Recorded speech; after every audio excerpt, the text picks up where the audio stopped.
Welcome back. Come on in. Hey, Britzy. I'll go put the tea on. Thank you, love. Just John editing this in the future. You're about to listen to our old coverage from our old show, the Self Center Podcast. So there's a lot of things we were doing on there that we want to continue, and we couldn't really figure out how to do it. We liked all the points that we made in this episode, along with the other two of the Spongebob episodes. So we're going to occasionally have to go back to the well, and there's about 6, 7, 8 episodes. They're not all going to come out together. There's going to be new content here mostly. But every now and then, we're going to dip back into the Self Center Podcast. We're going to be leaving some episodes up. Link will be in the show notes of any episode pertaining to that whole thing. Anything else to add before we get in? Not really. Say hello to our first cartoon episode, SpongeBob Season 1, Volume 1. And enjoy. If you hear any references to the Self Center, we're trying to cut them all out as well as we can. Please do tell us if you hear something that doesn't really make sense anymore or pertains to just that podcast. Thank you, and have a lovely evening. We are going to be starting to talk about the SpongeBob series. I love SpongeBob. So, the first thing we got to do is we're definitely going to talk a little bit about general thoughts before we start in, because we're going to be talking about the first 2 full episodes. And we'll get back to something about that in a minute, but what are your general thoughts on SpongeBob? I love SpongeBob. I love Although, like SpongeBob. I said, they did have a point where they, sucked there for a minute. Yeah. Now, I'm going to be fair about it for a minute and remind the listeners, okay, there is this weird consensus in the universe that it stayed bad for season on season on season. Maybe 2 or 3 seasons. And that's about it. That's about it. You got to realize, I think it's on its 12th season or something by now. Maybe even season 13. I don't remember. They're making new ones every day, so I don't know what season they're on. Yeah, so whatever season they're on at this point, I'm fairly sure it's 12 or 13. I'd have to look, but it's not really time for that. There's only 3 really bad seasons, but I'm going to be honest, even in the worst seasons, there's always at least okay episodes. Right. However, when SpongeBob really gets bad, it can be the worst cartoon you're going to ever see. You know, the infamous Pet Sitter Pats, your one-course meal, and the Splinter. Those are all really horrible episodes with horrible plots.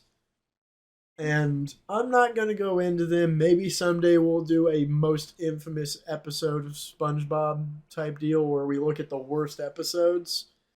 Keep in mind, all 5 of these episodes we're talking about make up the first 2 full episodes.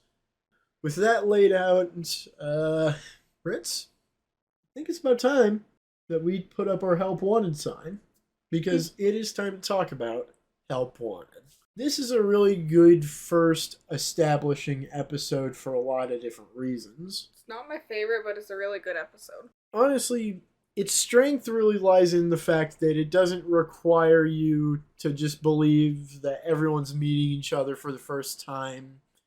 I do think that is a big strength. I think it's annoying, like I said, when characters are because they've played it out. Yeah. They've played out the whole character meeting character or character coming to town kind of thing. Yeah. And that is a pretty big... I hate the new guy in town trope, just from how much I have seen it done time and time again. They like to do that a lot. Yeah.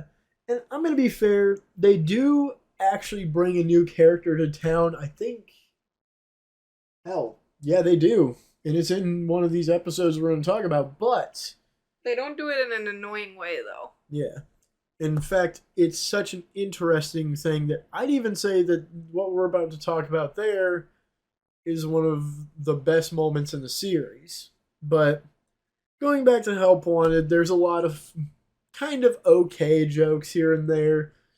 The only ones I really think are funny is seeing all those sardines coming out of the bus, and then later I know, they make right? waves and maroon And the bus. SpongeBob flies in with his spatula. Yeah. Like, I love how they maroon Mr. Krabs and Squidward by tearing the little boat up. That shit is all pretty funny. Oh, I love that. The little opera-like music they play while SpongeBob is doing all the burgers and stuff is really cool. But honestly, it's a little forgettable in some ways, but it's definitive. Everyone knows it. And it would kick off nicely. So, with that being said, let's talk about Reef Blower. Oh, the one where Squidward literally goes mad with power and starts playing with the leaf blower. Right? Nope, it's not that one. Oh. So, I this can't remember one then. is the silent episode. No one ever seems to remember this one, so I don't know then. I'm going to have to refresh your memory most likely. It's the one where SpongeBob has a reef blower and he keeps on messing up Squidward's day without talking. Oh, that I know one. what you're talking about. It's not the one where Squidward goes crazy with that power. It's the one's- one that where one's a little SpongeBob bit- keeps annoying him with the reef blower while he's trying to do his daily tasks. Yeah, because he's trying to get that little seashell off his lawn, but it keeps on messing up Squidward's day. There is no talking in this episode at all. And there's only one word of dialogue, but they use text to say it. It says you. But he points and it says it as text. Now, it kind of puts it in line with Looney Tunes or maybe a Tom and Jerry episode more Right. specifically, because it really does show how well they can do visual humor. I do think it lands, but I mean, there's not really much else to say other than that this is the only silent episode I think they ever did of SpongeBob. Right. And it's also one of It's a the really good weaker one, episodes. I It's a think. good one, but it's the one I've got the Of least course, to I say can't about. say nothing because I like every episode, so I'm kind of a little biased. I mean, I love every episode. let's get something clear that all season 1 episodes I talk about, I do love. But I think Reef Blower does physically have the least to talk about in it because it's all just one joke and they're using visual humor only. And so it's probably a lot better for you to go see the episode to judge for yourself because it's just really hard to talk about. Yeah. Especially because we're kind of in an audio only medium here, so exemplifying something that doesn't talk doesn't really seem fitting. I know I'm kind of not able to transition through these episodes smoothly, so without any other segue, let's talk about tea at the Tree Dome. So, this one and So the other... one, where they go to Sandy's house for tea. Yes, this is the Sandy introduction episode. And remember how in the Help Wanted talk, I was talking about how I hate people coming to town for the first time? Yeah.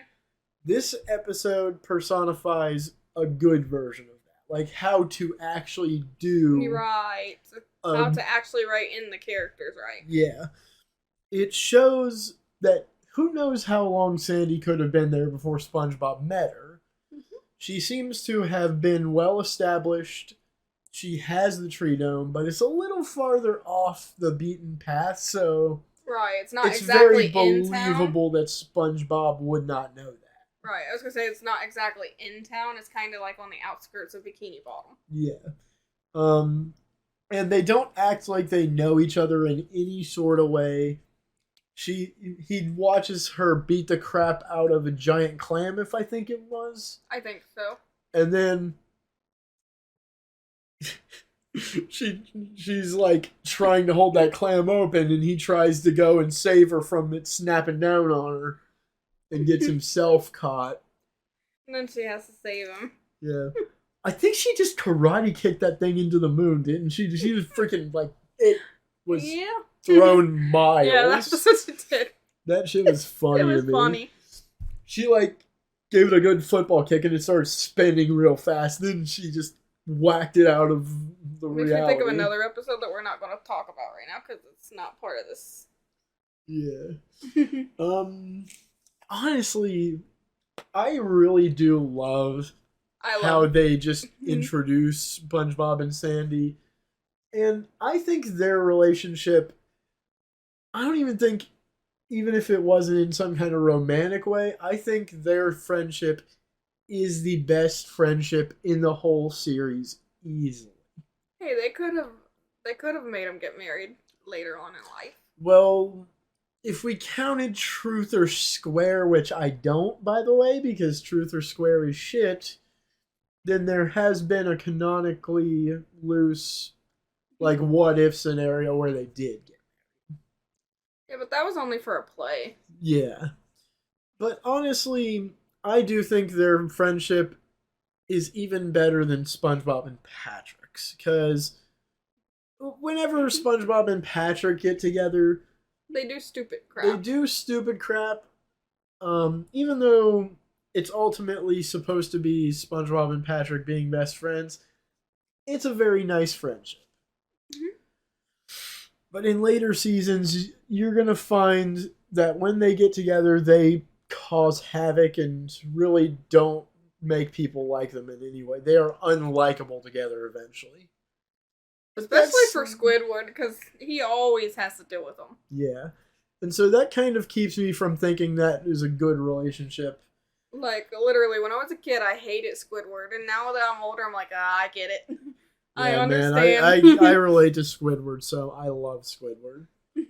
He's actually my second favorite character in the series. My first is Sandy. Yeah, mine is unapologetically early season SpongeBob, though. Because I do think that early season SpongeBob versus modern SpongeBob is a different character entirely. If you put them together, they're nothing alike. He actually had brains back then. Yeah. And a lot of people don't remember in these early episodes, SpongeBob was a pretty crafty guy. He made lots of inventions to automatically dress himself. Like, if you just watch certain I think there was even one to feed Gary. Yeah, I mean, he shows off a pretty good tinkering side for a while there, but they kind of just abandon it eventually.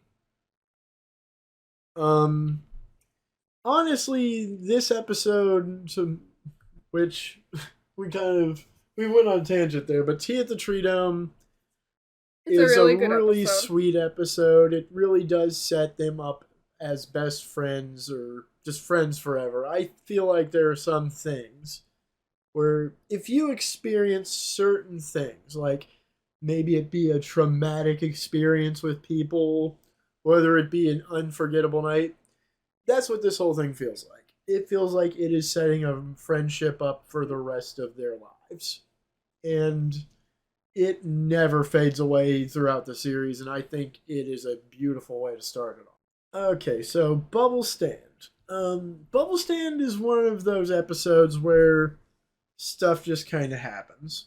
I love Bubble Stand. That's the one where they got that little bubble stand and they're annoying Squidward because they keep blowing bubbles. Yeah, because Patrick can't blow a bubble. It's 25 cents a piece. And he offers lessons for 25 cents. Honestly, I think one of the best things about this episode is its simplicity. I like the part I like is where Squidward finally says, "I want to try." Yeah. And they gives him a quarter, and then he doesn't do the technique, and he gets mad. Oh yeah, when they're trying to teach him the technique. Yeah. He's like, technique. Oh my god. And he screams into the bubble. Yeah. Honestly, this shows one of my favorite things that SpongeBob writers do in this show. I do clamor for these kind of episodes where they just take one little idea and make it into an even bigger idea. They just keep going with it and expanding it out in lots of ways. Like, for instance, Patrick can't blow a bubble. SpongeBob uses the technique, which I think it's really funny. Even to this day, half of the things he does in that, like, stamp on your right foot, don't forget it. It's funny. Pelvic thrust! Woo! Okay, nope, not doing all that. But either way, it's funny. I love it. Yeah. Then, of course, there was some near the beginning where SpongeBob did the first thing where he blew really intricate bubbles. This was the first time in the series where we saw him do. I think he did the elephant, the caterpillar, and the boat. I think when he did the elephant, Patrick called it a giraffe, though, which yeah, it was supposed to be a funny thing about how dumb Patrick can be. But that, for some reason, childhood story, I nearly freaking ran out of... I was crying, running out of breath, laughing at him calling it a giraffe. I don't know why. It's because it was funny. It was the stupidest thing. Looking back now, I have no idea. All I did why was it kind hit of me like so hard. look at the screen funny, like what? Yeah, that's what I think I really should have done. But honestly, there's another part that was funny too, and it was the part where the boat or whatever it was went through the window and blew up, and then he opens the door and there's just a bunch of bubbles come floating out. Yeah, I think, and he's just standing there like, when he was screaming into the bubble like Squidward, didn't he like envelop his whole house in himself? And it started floating up. Yeah, I thought so. And they're like, Squidward, Squidward, your house, Squidward. Yeah. So that was always just a really funny thing to me. I don't know why, but like I said, it really goes to show with Bubble Stand that when you take something too simple, sometimes that's all you need. You need just a little bit of fun, a little bit of magical experience, and you got it. You don't... That's where SpongeBob, I think, personally, works best. They don't need any intricate setup or deep story. Right. It's just a turn your brain off and have fun experience watching these characters go through a wacky scenario. It can't be more complicated, or else SpongeBob kind of falls on its face as a show.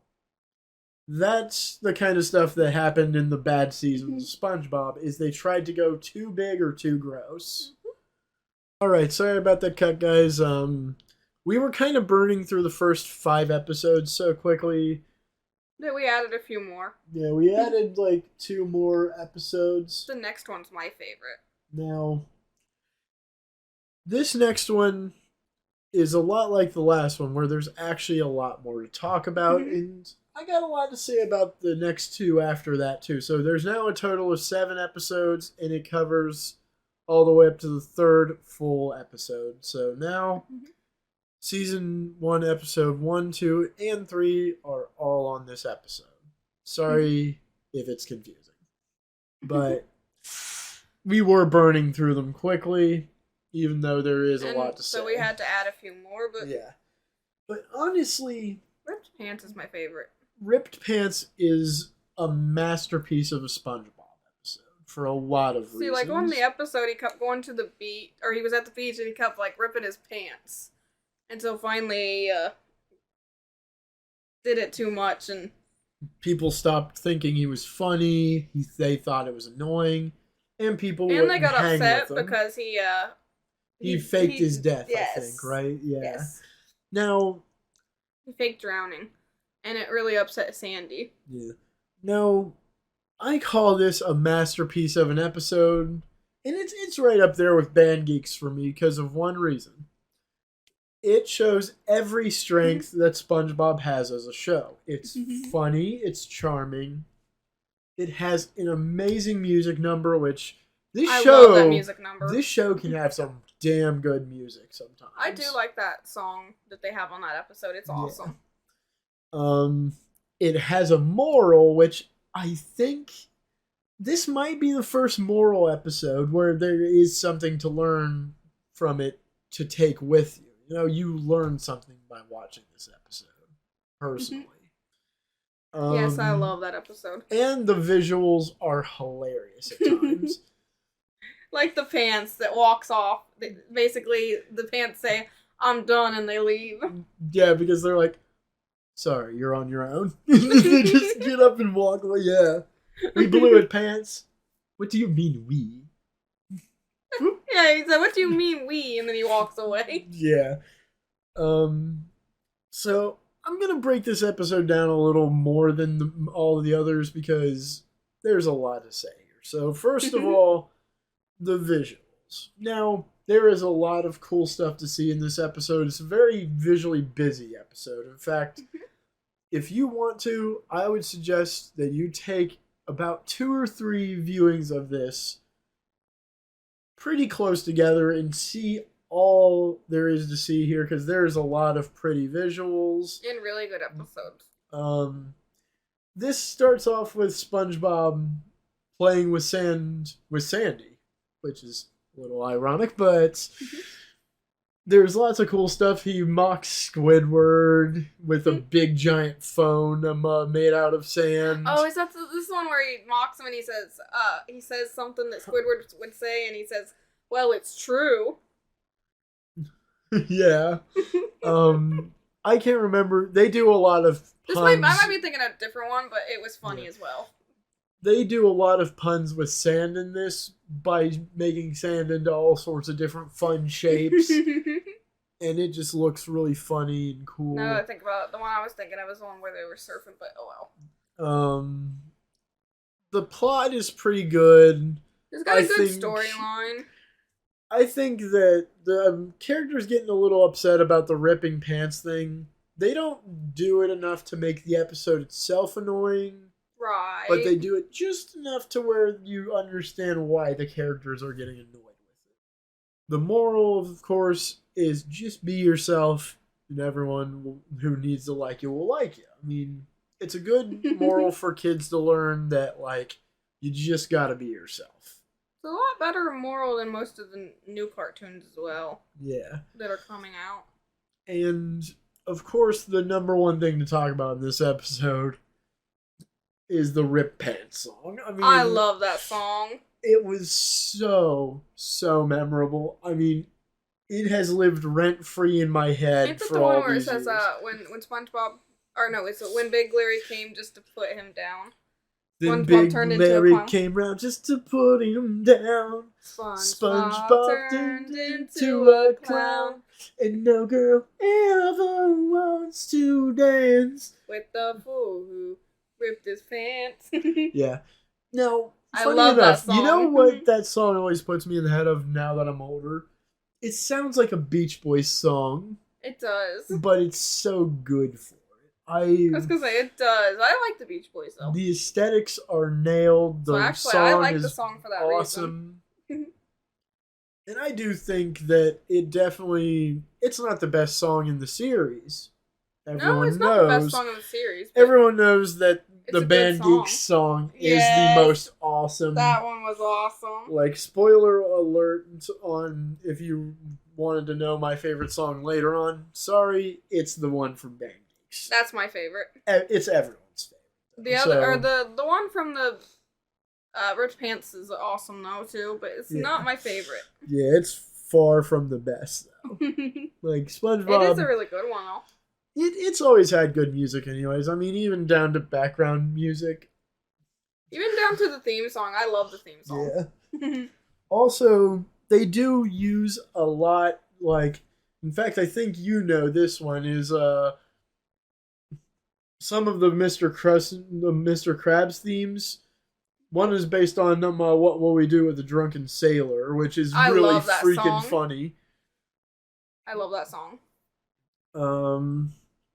And just all the background music is awesome. It makes you get right in the same mood the characters are. Right. Whenever it's something they're doing silly, it plays a really fun and playful tune. It makes you feel how they feel at the time. Yeah. The music in this whole show is very of the moment. It will make you feel exactly how it wants you to. And honestly, that's about all I've got on Rip Pants, even though it is a masterpiece. I do think it is one of the best early season SpongeBob episodes for all sorts of reasons. For every reason possible. Oh, like I said, this is the first episode where it got so good it's not even funny. This is the first episode I where love that it episode. became SpongeBob as a show. And now, since we're pretty much done with talking about that episode, Let's talk about one of SpongeBob's best interests in life, jellyfishing.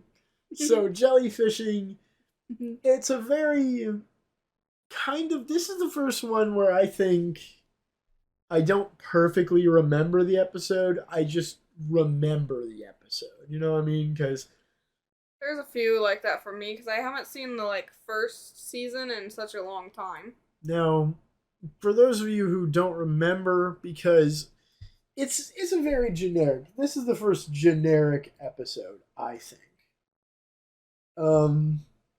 So this is actually the one where Squidward is in a body cast, jellyfishing. Oh, yeah. Yeah. Now, I call this a generic episode because everyone seems to remember it, but the title.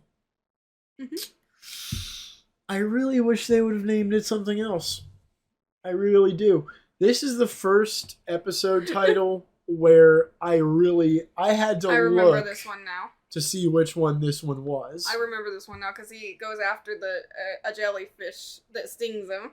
Yeah. For revenge. For reference, jellyfishing, the first 5 episodes we talked about, when you see the title, you know which episode it is. This is the first one where I actually had to make sure that this is what it was. I couldn't remember what it was until I started reading a little bit on the information. Yeah. Of course, this also brought to mind the visual where they stab Squidward's hand through. Yeah, because he's like, firmly grasp it in your hands. And then it drops, he's like, firmly grasp it in your hands. And he stabs finally, it through the his third hand. or fourth time, he stabs it through. I'm like, ugh. That made me cringe even as a kid. It made me cringe because I'm like, oh, my hand. That makes my hand hurt.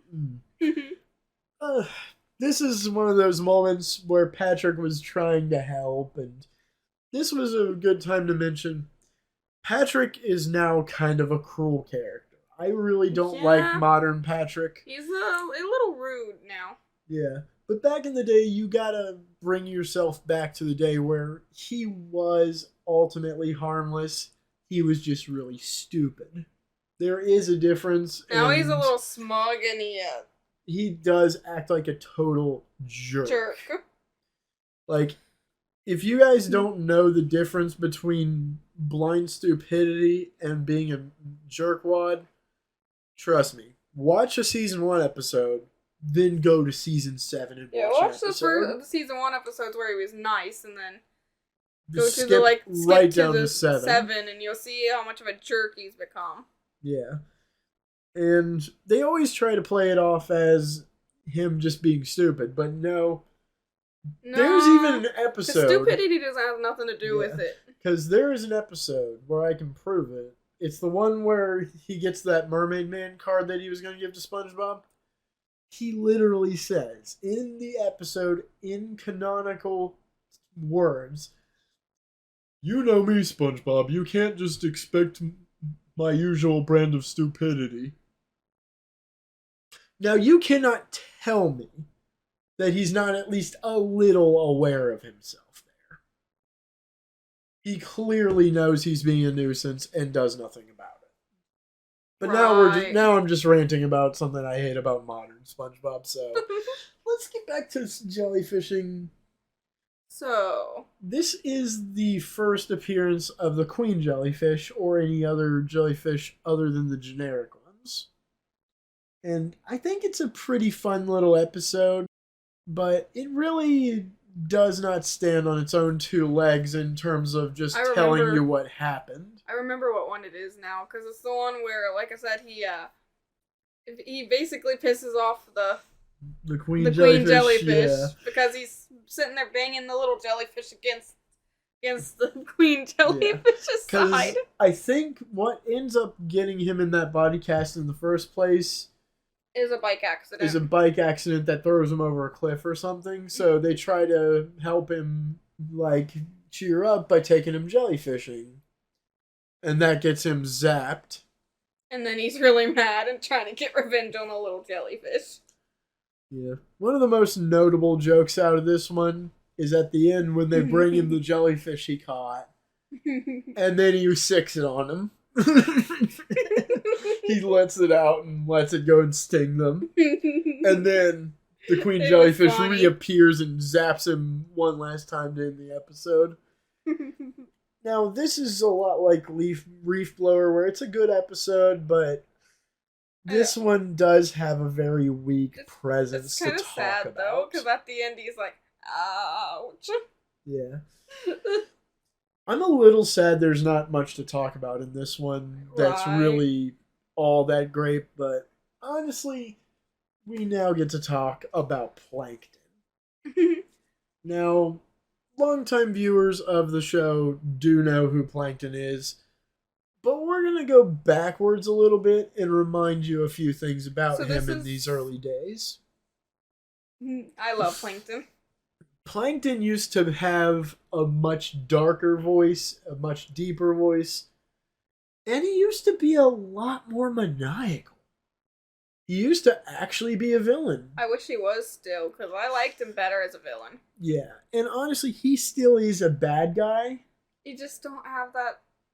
He's lost. He's lost a lot of his edge. I was gonna say now there's something missing though. It's like they've let him. It's not really that much of a threat now. Yeah, I do think it's really nice that they show a more human side to him every once in a while, like caring for Karen and loving her. You know, being her husband. He's lost his edge though.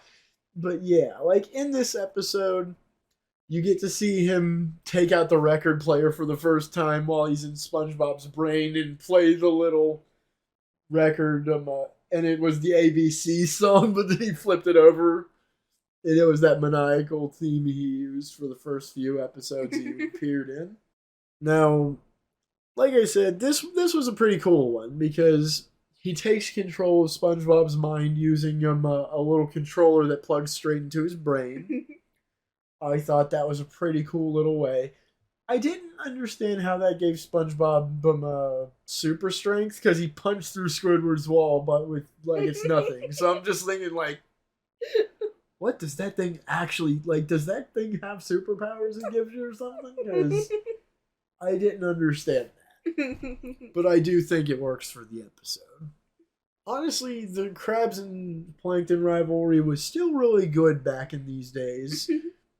And it wouldn't get stale for seasons to come. I mean, nowadays, they kind of overdid the stealing the Krabby Patty thing, but I do think that they really should return to much more basic versions of stealing the Krabby Patty.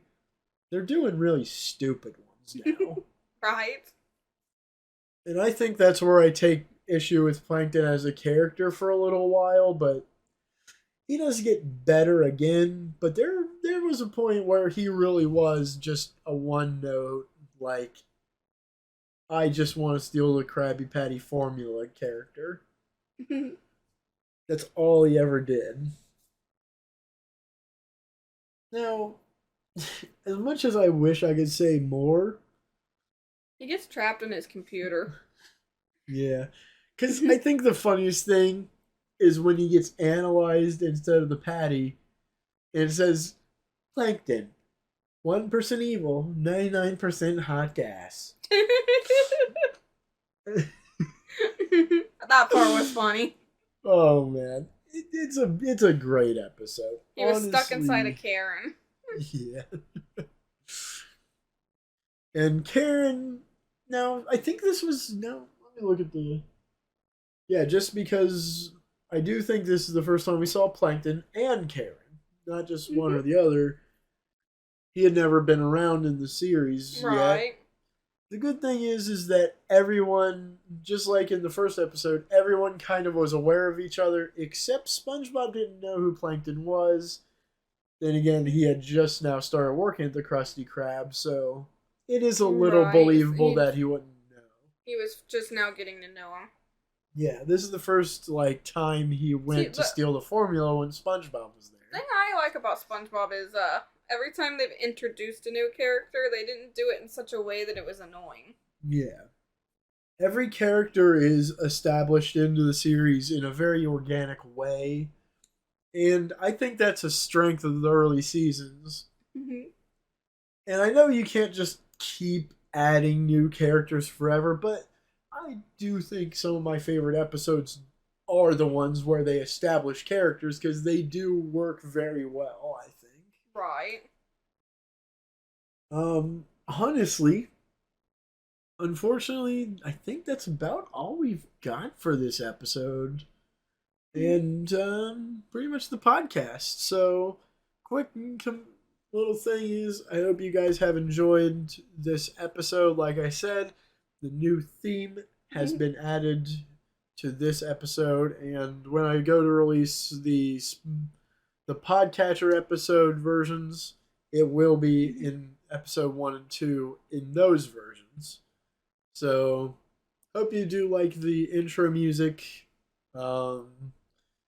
And I think that's about it. Thanks for watching. Thank or you listening, for or whatever watching. you want to say. Watching, listening, whatever. Thank you for watching our radio show. Please listen to the visuals. Either way, my name has been John. That has been a Brit, also known as I'm Wrong. Crazy person. We'll catch you in the next episode. You're so bad at outros. Why are we always so bad at outros?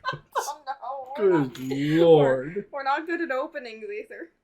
Look, we still haven't even ended this. I don't even know why we're still talking. Anyways, see you next time. By the way, you guys are still listening to this? Weird.